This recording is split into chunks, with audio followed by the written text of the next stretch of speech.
Australia की इस काली river में 3 बंदों के साथ इतना खौफनाक इंसिडेंट हुआ था कि बॉलीवुड ने इस स्टोरी से इंस्पायर होकर 2 मूवी बना लिया था। एक मूवी थी ब्लैक वाटर और दूसरी मूवी थी रॉक। उस दिन इधर ऐसा क्या हुआ था, आओ देखते हैं। 3 बचपन के दोस्त ब्रैड, शॉन और असली, ये तीनों 21 दिसंबर 2003 को ट्रक में बैठते हैं और ऑस्ट्रेलिया के साउथ की तरफ सफर शुरू कर देते हैं। ये तीनों ऑस्ट्रेलिया के नॉर्थर्न टेरिटरी में डार्विन सिटी के अंदर रहते थे। ये लोग प्लान बनाते हैं कि डार्विन सिटी से 80 किलोमीटर दूर एक बड़ा सा सॉल्ट फ्लैट है, उधर चलते हैं और वहाँ पर क्वाड बाइक से एक दूसरे के साथ रेसिंग करेंगे। एंजॉयमेंट भी हो जाएगी और एडवेंचर भी हो जाएगा। ये लोग अपनी क्वाड बाइक को ट्रक के साथ अटैच करते हैं और फिर डार्विन सिटी से दूर साउथ की तरफ सफर शुरू कर देते हैं। कच्चे रास्ते से होते हुए स्टम्बलिंग वाटर हॉलीडे पार्क के पास से गुजरते हैं। इस पार्क के बाद कोई आबादी नहीं थी और आगे सिर्फ जंगल था। ये जंगल से होते हुए फिनिश रिवर के बिल्कुल करीब पहुंच जाते हैं। ये फिनिश रिवर 30 किलोमीटर लंबा था और अपने बिल्कुल ही काले पानी की वजह से मशहूर था। अगर आप इस पानी में झांकते तो 1-2 इंच से ज्यादा नीचे कुछ भी दिखाई नहीं देता। इस फिनिश रिवर के थोड़ा सा लेफ्ट साइड पे ये लोग बड़े से सॉल्ट फ्लैट पर पहुंचते हैं। अपनी क्वाड बाइक को ट्रक से निकालकर रेस लगाना शुरू कर देते हैं। उस दिन इस सॉल्ट फ्लैट पे बारिश बड़ी हुई थी, जिसकी वजह से इधर कीचड़ बहुत था। तो रेस लगाते हैं तो एक दूसरे के ऊपर कीचड़ भी उछाल रहे थे, जैसे दोस्त आपस में करते हैं। कुछ घंटे एंजॉय करने के बाद ये लोग बस करते हैं और फिर वापस जाने की तैयारी शुरू कर देते हैं। अपनी क्वाड बाइक को वापस ट्रक में लोड करते हैं। जब ये लोग जाने के लिए बिल्कुल तैयार थे तो इनमें से एक कहता है, आओ जरा पानी में डुबकी लगाए और अपने इन कपड़ों से कीचड़ तो उतारे। अब आप ये समझो कि ऑस्ट्रेलिया के इस एरिया में जिधर आपको सबसे कम टाइम गुजरना चाहिए वहाँ पानी है, और वैसे ही उधर लोगों का ये मानना था कि ऐसा पानी जिधर स्विमिंग भी अलाउ नहीं था, उसमें एक ना एक ऐसा जानवर जरूर रहता है जो आपको पक्का मार देगा। और फिनिश रिवर का ये एरिया जिधर ये तीनों दोस्त सोच रहे थे कि पानी में जरा कूद कर अपने से ये कीचड़ तो साफ कर लेते हैं, ये भी कोई स्विमिंग एरिया नहीं था। लेकिन यहाँ पर भी ये बात नोट करने वाली है कि ये तीनों दोस्त इस तरह के इलाके में ही पले बड़े थे और इससे पहले भी ये लोग कई बार इस फिनिश रिवर में कूदे थे और इनके साथ कुछ भी नहीं हुआ था।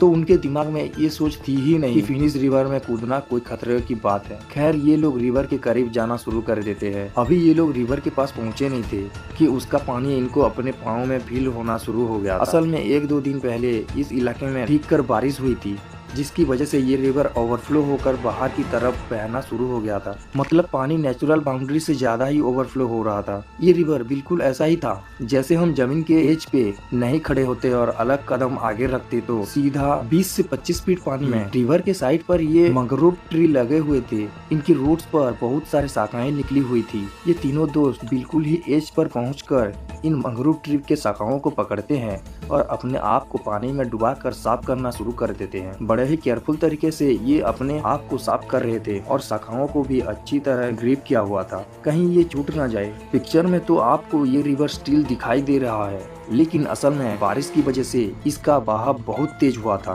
तीनों ने कीचड़ साफ कर लिया था और ये जाने ही वाले थे कि ब्रैड का हाथ फिसल जाता है और वो सीधा पानी में गिर जाता है। तेज बहाव की वजह से वो अपने दोस्तों से दूर चला जाता है। वो असले और शॉन को मदद के लिए आवाज देता है। वो दोनों मुड़ कर देखते हैं तो ब्रैड पानी में बह जा रहा था, तो वो दोनों भी इसको बचाने के लिए पानी में कूद जाते हैं। ये तीनों बड़े अच्छे स्विमर थे, इनके लिए कोई पैनिक वाली सिचुएशन नहीं थी। इनके दिमाग में था, ठीक है पानी में गिर गए हैं, ज्यादा से ज्यादा क्या होगा, आगे बहकर चले जाएंगे और इवेंचुअली बाहर ही निकल आएंगे। शॉन और असली तेजी से स्विम करते हुए ब्रैड के पास पहुंचते हैं और ये तीनों अलाइन हो जाते हैं। ये तीनों पानी के बहाव से साथ बहते जा रहे थे और साथ ही ये किसी पेड़ की शाख को देखना भी शुरू कर देते हैं, जिसको वो पकड़कर बाहर निकले। अब इस पॉइंट पर तीनों थोड़ा सा पानी में अनकंफर्टेबल होना शुरू हो गए थे, लेकिन फिर भी उनको कॉन्फिडेंस था कि वो रिवर से बाहर निकल ही आएंगे। शॉन फ्रंट पे था, असली दरमियान में था और ब्रैड सबसे पीछे था। तीनों एक दूसरे से जरा से फासले पे थे तो अचानक से असलील चीखते हुए बोलता है, पानी में कोई चीज है, जल्दी से बाहर निकलो, जल्दी करो। शॉन एकदम से पैनिक हो जाता है और वो पीछे तक देखता ही नहीं और पागलों की तरह स्विम करता हुए एक पेड़ पे पहुंच जाता है जो बिल्कुल रिवर के बीच में था। ये फौरन इस पेड़ पर चढ़ जाते हैं जो 6 से 7 फीट पानी से ऊंचा था। जैसे वो चढ़ता है, असले पास से गुजर रहा था, उसको वो पकड़ता है और पेड़ पर चढ़ा देता है। फिर वो दोनों पानी की तरफ देखते हैं ब्रैड को बचाने के लिए, लेकिन ब्रैड कहीं भी दिखाई नहीं दे रहा था। वो आवाजें लगाते हैं लेकिन ब्रैड का नामो निशान नहीं था। फिर एक कदम से शॉन पानी में येलो सी चीज दिखता है, वो सरफेस से करीब थी। वो असली को बोलता है, देखो ये क्या है। लेकिन पानी इतनी काला था कि तब तक कोई चीज नजर नहीं आनी थी कि जब तक वो सरफेस पे ना आ जाए। फिर एकदम से वो चीज बाहर निकलता है तो वो ब्रेड था जिसने येलो जैकेट पहनी हुई थी, और ब्रेड 13 फीट लंबे सॉल्ट वाटर क्रोकोडाइल के मुंह में था। ब्रेड का मुंह नीचे था और वो हिल भी नहीं रहा था। शॉन और असले ये देखकर बिल्कुल शौक में थी। वो दोनों इस मॉन्स्टर को देख रहे थे जिसने उनके दोस्त को अपने मुंह में पकड़ हुआ था, और ये इस बारे में कुछ भी नहीं कर सकते। 5 मिनट तक ये दोनों मगरमच्छ को देख रहे थे और सोचते हैं अब क्या होगा। वो मगरमच्छ भी इनकी तरफ ऊपर दिख रहा था, जैसे वो इनको बता रहा है कि अगर ये पानी में आए तो इनके साथ भी यही हाल होगा जो इनके दोस्त के साथ हुआ है। कुछ देर बाद ये मगरमच्छ आहिस्ता आहिस्ता पानी से नीचे होता हुआ ब्रेड के साथ गायब हो जाता है। असले और सन इतने डरे हुए थे कि उनको दोस्त के मरने का गम ही दिमाग में नहीं आ रहा था। वो दोनों बस सर्वाइवल मोड में चले गए थे। दोनों इस पेड़ के ऊपर चढ़ जाते हैं, 2 अलग अलग ब्रांचेस पे जो पानी से तकरीबन 10 से 15 फीट की ऊंचाई पे थी। अब ये दोनों एक दूसरे को तसल्ली देना शुरू कर देते हैं, जब हम घर नहीं पहुंचेंगे तो हमारी फैमिली पुलिस में कंप्लेन कर देगी और फिर हमें ढूंढने के लिए सर्च लगाई जाएंगी और वो फिर यहाँ पर हमें बचाने आ जाएंगे। उनको इसका कॉन्फिडेंस तो था ऐसे ही होगा, लेकिन इसमें टाइम कितना लगेगा ये पता नहीं था। इसमें कई दिन लग सकते थे बचाते बचाते। तो इनको रियलिटी नजर आना शुरू हो जाती है। ये लोग पेड़ पर सेफ ही थे, लेकिन आखिर कब तक। इवेंचुअली अगर ये सो गए तो पेड़ से गिरकर इन्हें सीधा पानी में जाना है जिधर ये मगरमच्छ है। इनको नहीं पता था कि आगे क्या होने वाला है। इसी दौरान ये नीचे काले पानी में दोबारा देखते हैं तो वो 13 फीट लंबा सॉल्ट वाटर क्रोकोडाइल वापस आ गया था, और अब उसके मुंह में ब्रेड भी नहीं था। सॉल्ट वाटर क्रोकोडाइल दुनिया के सबसे खतरनाक और एग्रेसिव क्रोकोडाइल है। ये क्रोकोडाइल की उन 2 स्पेसीज में से एक है जो एक्चुअली इंसानों को हंट करती है अगर मौका मिल जाए। इनको शॉन और असले मगरमच्छ को डायरेक्ट देख रहे थे और वो भी इनको ऊपर देख रहा था, जैसे वो इनका इंतजार कर रहा हो कि ये पानी में आए और वो इनको खाए। ये मगरमच्छ पानी में हिलता रहता है, बस अपना सर निकाल कर इनको देखता रहता है। शॉन और असले दुआएं कर रहे थे कि ये किसी ना किसी तरह यहाँ से तंग होकर चला जाए। फिर कुछ घंटे बाद जब सूरज ढलने वाला था, ये मगरमच्छ वाकई पानी में चला जाता है और गायब हो जाता है। शॉन नीचे वाली सड़क पे था, असले ऊपर वाली सड़क पे था। शॉन सोचता है मैं पानी के ज्यादा करीब नहीं रहता, ऊपर वाली सड़क पे चला जाता हूँ। तो वो ऊपर वाली सड़क को पकड़ता है और वो फील करता है कि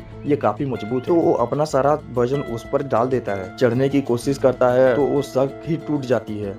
सन पानी में गिरता है और 10 फीट की गहराई नीचे चला जाता है। फौरन वो पागलों की तरह सरफेस की तरफ स्विम करता है और उसके दिमाग में बस यही था कि अभी आएगा वो मगरमच्छ मुझे काट लेगा।